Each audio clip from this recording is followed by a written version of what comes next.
Udumo kuNkulunkulu kweliphezulu nokuthula emhlabeni kubantu abathokozelwa nguye. Baba uNsibando okubingelelayo, ndlalifa yezulu ngithi uJesu Kristu inkosi. Ndlalifa yezulu siyambonga uNkulunkulu kakhulu, siyamdumisa. Uthi lapha kuNahume 1:7, muhle uJehova, uyinqaba ngosuku lokuhlupheka, uyabaza abaphephela kuyena. uJesu Kristu inkosi. Ngifisa ukuthi ngiqale ngakho ukuthi sibonge singumndeni wakwaNsibande ngemkhuleko yenu enisithwale ngayo. Hayi bekungekuhle, bekungekuhle neze. Siyabonga kodwa kakhulu. Angazi ukuthi singabonga sithini, imkhuleko yenu uNkulunkulu uyizwile. Kade ngibheka nje ukuthi ukugcina kwami ukunifakela inkonzo kwakungoLwesibili ngesonto elidlule mhla ka-16. Seniphinde nithola inkonzo elive ephuma kimi namhlanje uLwesibili mhla ka-23. Siyambonga-ke kakhulu uNkulunkulu. Kunezixoliso kufanele ngizenze. Ngenza iphutha ngenxa yokumthanda uNkulunkulu nokucabanga ukuthi ngiyaqonda. Ngathi hayi usathane unzima. Siya emvuselelweni nge-weekend. Uyadlala usathane lapho ila siya khona. Ngiyaxolisa abazalwana siyanga. Kusho ukuthi ngenza iphutha. Ngiyacela ningixolele kakhulu. Naphambi kaNkulunkulu ngiyaxolisa. Asikwazanga ukuya, sasilele phansi. Ngizama ukubuka le ndaba ukuthi ngizoyiqala ngaphi ngoba kufanele nginivezele kancane, hayi kakhulu, kancane. Ngonivezela kakhulu uNkulunkulu mayeseshilo. Njengamanje akashongo ukuthi nginivezele kakhulu. Njengoba-ke ngiqala nje ngixolisa, ngivuselele engathi sizoya khona. Ngalo uLwesibili kuzose kube ngoLwesithathu, angilalanga ngibe ngilele imbono uNkulunkulu ayengikhombisa yona. Ngingalele ngigula kanti angiguli. uNkulunkulu-ke wayeseyambula ukuthi cha, kunezinto anginikeza zona. Ngazibona lezi zinto kodwa angikwazi ukuzichaza. Ngakhumbula izwi layethi khona uPhawuli ubonile, mhlawumbe angilibheke, baseKorinte besibili chapter 12. Yabona, ngali-understanda kangcono leli zwi likaPhawuli. Lapho ethi chapter 12 abeseKorinte besibili verse 2, ngiyamazi umuntu ekuKristu sekuyiminyaka 14, nakuba wayesemzimbeni angazi, nakuba ngaphandle komzimba angazi. uNkulunkulu owaziyo, onjalo wahlwithwa, wayiswa kwelesithathu izulu. Cha-ke mina bazalwane angihlwithwanga. Lutho hayi akuhlwithwanga. Kodwa izinto engaziboniswa angikwazi ukuzichaza. Uverse 4 oshoyo ukuthi wahlwithwa wayeswe eparadise, wezwa amazwi angakhulumekiyo okungavunyelwe ukuba umuntu awakhulume. Mina akekho amazwi engawezwa angakhulumekiyo, kodwa yilento okuthiwa ngayinikwa engakhulumekiyo. Angiyazi, angiyazi. Ngabe ngidlala ngami nami ngathi ngiyazi nganikwane. Kodwa wangitshela uNkulunkulu ngasekugcineni, noma mhlawumbe angisebenzisa igama likaJesu la, ngoba angikwazi ukusebenzisa igama likaNkulunkulu uma sengikhuluma ngento eqondile ngqo, ngoba uNkulunkulu akabonwa muntu aphile. Yangitshela-ke inkosi yamakhosi ukuthi kunezinto enginikeza zona. Nango-2021 uyangikhumbuza ukuthi ngakunika, ngakufaka ekuguleni okwakunzima, wacabanga ukuthi uzofa, kanti khona engangikunikeza khona. Namhlanje-ke ngikunikeza khona futhi. Khona okukhulu engikunikeza khona. Ngenxa yesimo sikaSathane emhlabeni, indlela asebenza ngayo kulezi zinsuku, engikunikeza khona akukaze kunikeze umuntu owakwazalwa waphila emhlabeni.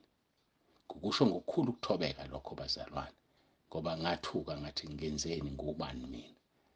Lokho engikunika kona kaze kunikeze omunye umuntu, kodwa kufanele sikunikeze ngenxa kaSathane, ngendlela asebenza ngayo. So bazalwane, angikwazi ukunitshela nginikezweni, angikwazi ngoba ngikwazi ukukuchaza, hhayi ukuthi nginifihlele, angikwazi ukukuchaza. Kangangoba ngithe mase ngivuka ekuseni ngiphaphama, ngoba lento yathatha isikhathi eside ngiphaphama ekuseni, angikholwanga ngokwesaba ukuthi yini le nginikeziwe engakaze inikwe muntu. Ngathuka, ngasaba, ngase ngithandaza ngathi, Nkosi, ngicela ungilethele i-proof yalento, kungabe ukuthi uSathane kade edlala ngami. Wena ngempela Nkosi ukhulume lamagama, ngacela ngathandaza. Ngalo lesithathu ngicabanga ukuthi ebusuku, ngoba akachazanga lo muntu, nganifakela lo mzalwane, kwakuyi-confirmation. Lo mzalwane othi wangibona ngingena ezulwini ngimasha, ekumasheni kwami izidalwa zakhothama, ngashaya olukhulu uvalo ngilalele lo mzalwane ekhuluma leyo nto. Ngubani mina ongakhothamelwa izidalwa? Benginikhumbuza-ke, angizoyisho into ayikhulumayo, uma ungasayikhumbuli nganifakela. Kwakuyi-confirmation engangiyicelile mina ngolesithathu ekuseni uma ngivuka, ngathi uNkulunkulu, angazi mina ukuthi ngempela wena obukhuluma la noma uSathane ubedlala ngami. Ngicela i-confirmation, wanginikeza-ke uNkulunkulu nganela. Nizomkhumbula futhi ubaba othe ngezwa leyo confirmation engazi naye, wasethi yena uzwe umkhuleko engawukhuleka ngolesithathu ngesikhathi ngithi amaphupho angabe esafakwa nemkhuleko, wezwa ukuthi no, lo muntu lona akaguli, khona into ayoyinikwa. Kwakuseyi-confirmation, yena akabonanga mbono, wayibamba emoyeni. Ayike sengiyaphuma-ke kulokhu, angifuni ukukhuluma ngakho kakhulu. Okay, khona ufuna ngiku-ede-ke ekugcineni. Sekwenzekile-ke konke, njengoba ngithi-ke sengigcinile, ayisekho enye information engizoyidedela njengamanje. Kulungile lokhu bazalwane, kunanele, kwamukeleni, uthanda ukwamukela. Kodwa sengiyadlula lapho mina, ngokukhulu ukuthobeka nokuzithoba, ngize ngithi, Nkosi, kanti ngubani mina? Ngiyini? Ngenzeni lokhu ongadala ukuthi wenze izinto ezinje ngami ngingelutho? Asho ezweni lakhe athi uthatha impabanga ayihlalise neyikhulu. NgoMgqibelo-ke ekuseni kube khona lento yokuthi, hawu, uNkulunkulu uma kade enginika izinto, pho umama uguliswe yini? Yayibona lo nto, umama, why umama kade egula yena? Phela izinto beyinikwa mina. Ugulile umama. Yebo, ngo-2021 nginikezwa, ngagula ngedwa, umama akagulanga. This time around sigule sobabili, sesesangcono, sasinda sobabili, noma singasindi ngokugcwele, kodwa-ke sesambonga uNkulunkulu. Usethi-ke uNkulunkulu kimina, isizathu esidala ukuthi ngigule mina nomama agule, lento inyama ayikwazi ukuyiphatha. Njengoba uPaul esho ethi sinawo le ndlebe ezitsheni zebumba, lokhu engikunikeziwe manje umzimba wami awukwazi ukukuthwala, usa-adjusta, yikho uvele wagula, awukwazi ukukuthwala. Into edala ukuthi umama agule ngoba uyena muntu oseduze kwami ongisizayo, ongilekelelayo. Ngeke kulunga angabi nayo into enginayo. So lento enginikeziwe uyinikeziwe naye, kodwa ukuthi yena akazoyisebenzisa ngoba yena akakwazi ukuyisebenzisa.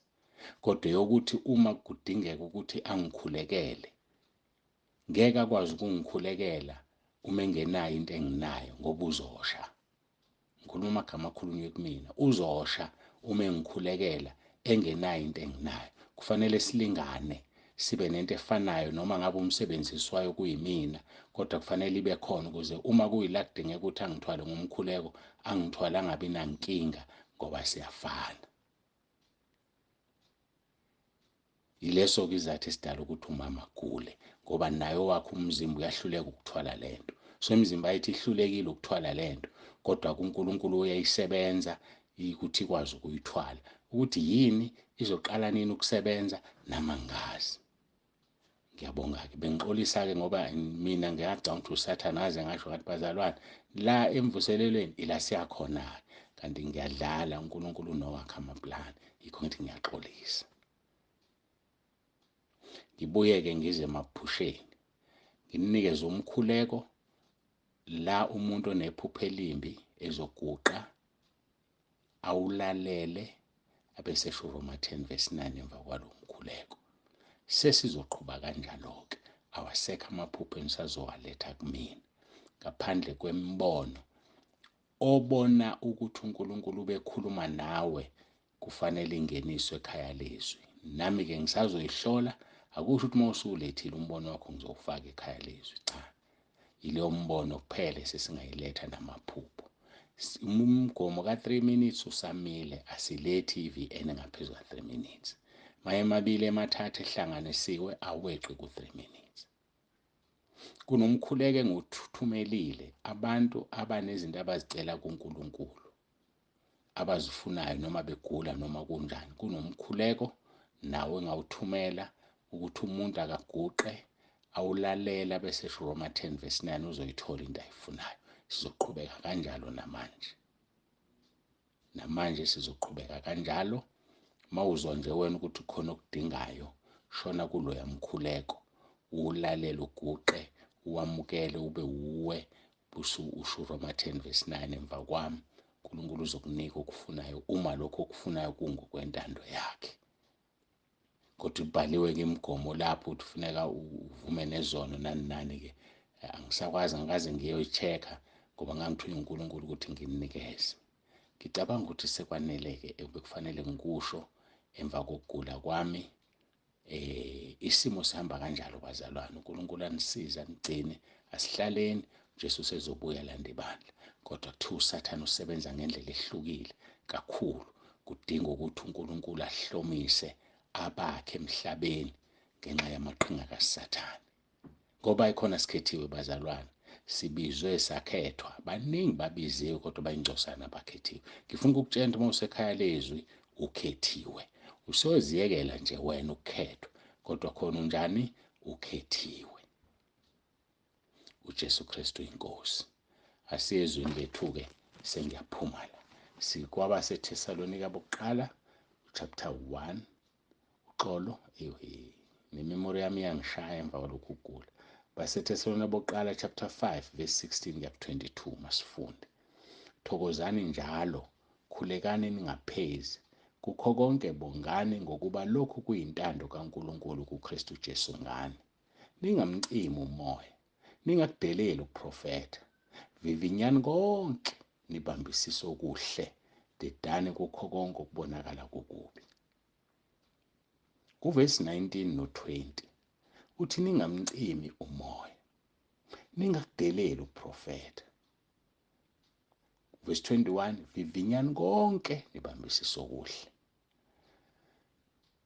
La siyaqwashiswa bazalwane ukuthi singamcimi umoya ongcwele, ngoba uma usalalela ukuprofetha, ukulalela nje, awukwazi ukuthi kuvela kumoya ongcwele noma kuvela kumoya wokubhubha, umoya ongcolile. So-ke musuke ukucima umcima umoya, bese kuthi ukuprofetha ungakudeleli. Kungenzeka wena uze isiprofetho usibukele phansi, usidelele, kanti sivela kuNkulunkulu, siwenza icala. So ukuprofetha musuke ukudelela, kuthathe njengoba kunjalo, kodwa bese uyavivinya. Okungukuthi sitshelwa la ukuthi kusangaprofethwa into engelona iqiniso. Bese uyakuvivinya, bese ubambisisa okuhle. Njengaseplatini nje, kufike kuphaka ukudla, uphakelwe, nento ongayidli iyayithola eplatini lakho. Kodwa usuyakhetha udla okudlayo, ukukugulisayo wenze njani, awukudli. So-ke nathi bazalwane, masingamcimi umoya ongcwele, asimdedele asebenze. Futhi singakudeleli ukuprofetha. Kungenzeka ukuthi wena kungakuthinti, kanti uNkulunkulu uqondise komunye umuntu noma kwabanye abantu. Wena okwakho vivinya konke. Thandaza uNkulunkulu akuphe umoya okuhlukanisa, vivinya konke busubambisisa okuhle. Bese uyadeda kukho konke okubonakala kukubi. Awudedi kokubi kuphela, udeda nakulokho okubonakala kukubi. Kwamanje sizongena engozini yokugxeka abaprofethi uNkulunkulu asinikeze bona. Kodwa kufanele sibe nokwazi ukuthi bayashayeka nabo basenyameni bangabantu. Kuyenzeka prophet kanti usethathe into kaSathane noma into yakhe yasezulwini ifike wayishaya uSathane wayidilute isihlangene nokungekhona kukaNkulunkulu. Ngesikhathi isuka kuyena iza kumina nawe. So funda ukuvivinya futhi musukusho ukuthi ngoba sekufake ubaba uNsibande ekhaya lezwi kusho ukuthi usekuhlolile ku-right. Cha, ngike ngithandazele ezinye iprofeto ngizisola athi uNkulunkulu sifake bese ngiyasifaka. Ngisithandazele esinye athi ungasifaki lesi ngisiyeke ukusifaka. Ngisithandazele esinye angangiphenduli bese kufanele ngizithathele isinqumo mina ngenze njani. Ngamanye amagama nginibeka esithombeni ukuthi akusuho ukuthi ngoba ubaba uNsibande usethatha isiprofeto wasifaka la ekhaya lezwi sithathe wena usidle. Cha, ungasidli, sivivinye, thandaza, bambisisa okuhle. Angiphinde verse 17 baseThesalonika bokuqala chapter 5, khulekani ningaphezi kukho konke bongani ngokuba lokhu kuyintando kaNkulunkulu uKristu Jesu ngani. Ningamcimi umoya, ningakudeleli ukuprofetha, vivinyani konke, nibambisise okuhle, dedani kukho konke okubonakala kukubi. Bengingathandazanga ngoba bengingacabangi ukuthi sizohamba isikhathi kangaka. Sekufanele ngithandaze sibonge kuNkulunkulu. Ngiyacela siguqe bazalwane. Bazalwane, uma ngithi bengingathandazanga ngisho ukuthi sithandaze sonke la. Mina ngiqala inkonzo ngingathandazile. Kodwa-ke bengingathandazanga ukuthi sithandaze sonke. Ake sithandazeke sengiguqile. Baba, egameni likaJesu uNkulunkulu wethu nomusa, siphambi kobuso bakho siyabonga konke sesikuzwile okuvela kuwena. Siyabonga nokusiqwashisa. Siyabonga Nkosi ukuthi uyasho ukuthi singamcimi umoya, singakudeleli ukuprofetha, kodwa sivivinye konke bese sibambisisa lokho okuhle. Siyabonga Nkosi kakhulu. Ngiyakholwa ukuthi baningi bazosizakala, bazolapheka. Siyacela-ke Nkosi namanje sesikuzwile konke. Siyacela ukuthi uwenze umsebenzi uphelelise ngokuthi Nkosi siphile sisinde kulo mkhuhlane ngokupheleleyo sinomama. Sibonga Nkosi osenzele khona. Sibonga nokubamba lo mzimba ngendlela yakho ukuze ukwazi ukuthwala lokhu ongakwazi ukukuthwala. Siyabonga Nkosi ngakho konke, sinikela uqobo lwethu kuwe. Ngenxa yaleli bandla lakho entabeni yendlu kaJehova kuyabonelelwa. Ngenxa yaleli bandla lakho ikhaya lezwi, sinikela imizimba yethu, sithi Nkosi isebenzise. Sinikela ukuphila kwethu, imphefumulo yethu isebenzise ngendlela ofisa ngayo. Kuba abantwana bakho baye ekhaya ezulwini.